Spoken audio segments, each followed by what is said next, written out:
Hi everyone, welcome back to the Property Finance Podcast, and today I want to talk about contingencies. So I've spoken about contingencies on pretty much every podcast that I think I've ever recorded, and I thought, you know what, let's do a really quick one, just talking about it on its own, kind of explain what a contingency is, how it works, why you need it, and this is mainly focused around development finance and refurb loans.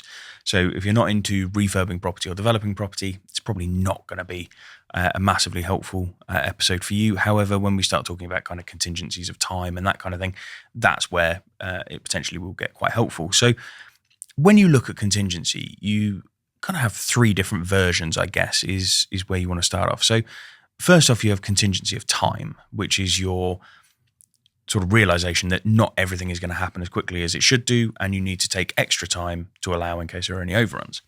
The second one is contingency on build costs. So that is essentially if there's any kind of cost overrun or anything like that, lenders can step in and essentially fund an extra approximately 10% of your build costs and sort of help with any of those cost overruns. And the third one is a contingency if there's some sort of market drop or change or interest rates change or anything like that. And it's kind of a contingency of exit. And that's, what are you going to do if you can't repay your investors? What are you going to do if you can't repay the bridge? What are you going to do if sales slow down, all that kind of thing? So if we take them one by one and kind of have a brief little look over each one and sort of explain some of the options, then hopefully that'll be really helpful. So contingency of time, this is if you're doing a development project, let's say you think it's going to take you 12 months to build it and 6 months to sell it. So you would go to the development lender and you would say, I need 18 months as a facility. Now, what would happen is in your own mind, you would think, okay, well, what am I going to do if the build overruns? What am I going to do if the sales slow down? And you would then start to look at, right, okay, is it worth me taking 21 months instead? Because then you've got that extra 3-month period where if the sales overrun or if the build overruns, at least you've got a period of time whereby you can sort of run into. Now, the benefit of taking a contingency of time is that if you run out of time with the development lender, you're going to be hit with default interest rates, you're going to be hit with default fees, you may even potentially go into insolvency or repossession. So taking that extra 3 months, yes, okay, it's going to reduce what you get day one, because what happens is the lender works out, right, okay, you're taking an 18-month term, we're going to work out what the interest is over those 18 months and we're going to deduct it day one. So what happens is by extending that to 21 months, you've got an extra 3 months worth of predicted interest, which they then take off day one. So in terms of contingency of time, that is why you would want to take extra time, is because you want to avoid, even though you're taking an extra 3 months, it's going to cost you less than all the default fees, interest, everything else. Also, running over with a lender, it just completely destroys the relationship at the first opportunity. So delivering everything on time is massively key. So that's your contingency of time. Then I'm going to skip over contingency of build costs and just talk about contingency of exit. So when it comes to your exit, you need to have numerous plans lined up. So you need to think, right, okay, if I'm going to sell these properties and that's your number one aim, what do I do if those properties don't sell? Well, naturally, you would think, okay, I'm going to move into potentially refinancing them.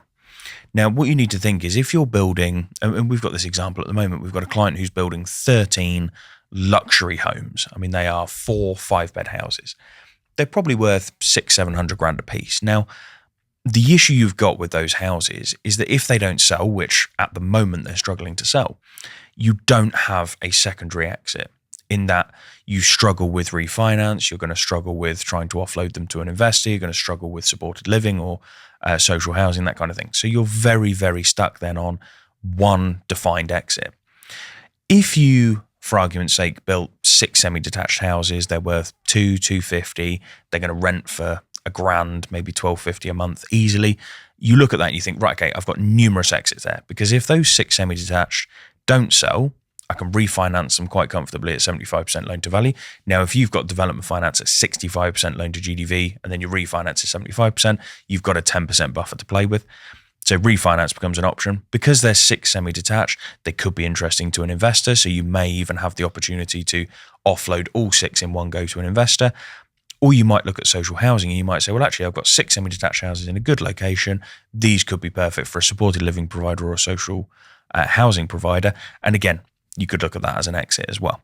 So the properties and the projects that you're looking at are going to define where your exits are. Now, what you need to think about, as well as sort of all of these different exit plans, is actually, if you've got development finance, you've got a set period of time to build and sell those properties before that starts moving into repossession and lenders moving into default and everything else. If you've got investors, again, you've also got a set period of time where you need to think about paying those investors back. Where it gets messy is if you've got obviously development finance and investors, and you might have multiple investors, you might have friends and family, everything in there. You've really, really stacked it leverage-wise. You could be at 80, 90% of GDV on something like that because you might have just chucked everything in investor-wise. You've had cost overruns, time overruns, everything. Your problem then is, again, that defines where your exit is.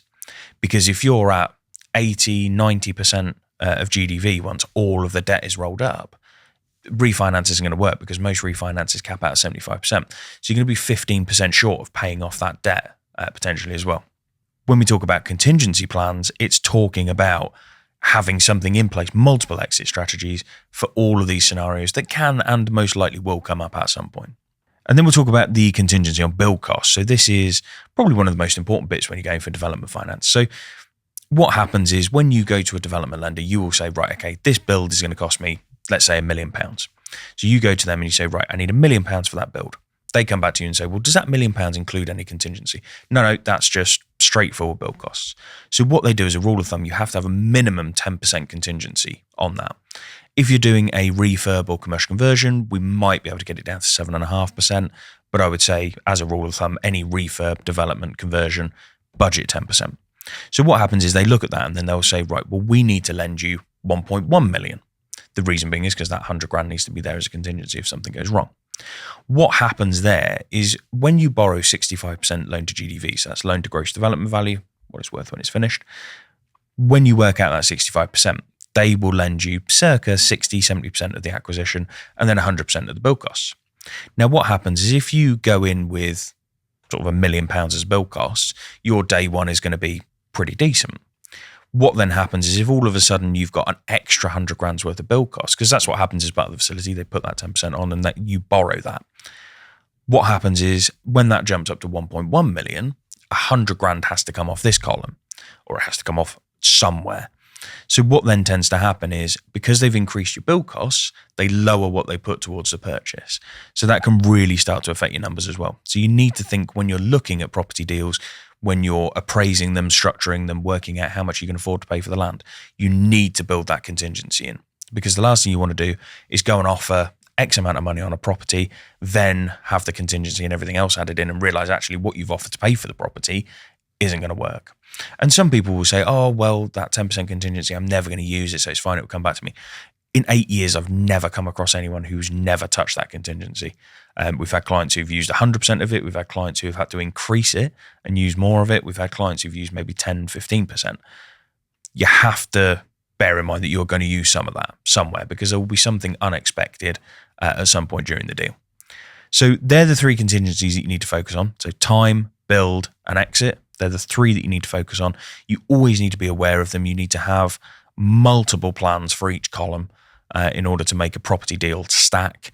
I think if you forget any of those, stack your deal and then go for finance, and then one of these comes out the woodwork, it will knock your numbers. So by having all of these set up front, it means that when you're putting an offer in on a property, you know exactly what you're putting in and whether it's affordable. And if you found that helpful, please do like, subscribe, comment, review, do all of that good stuff. Share it on social media.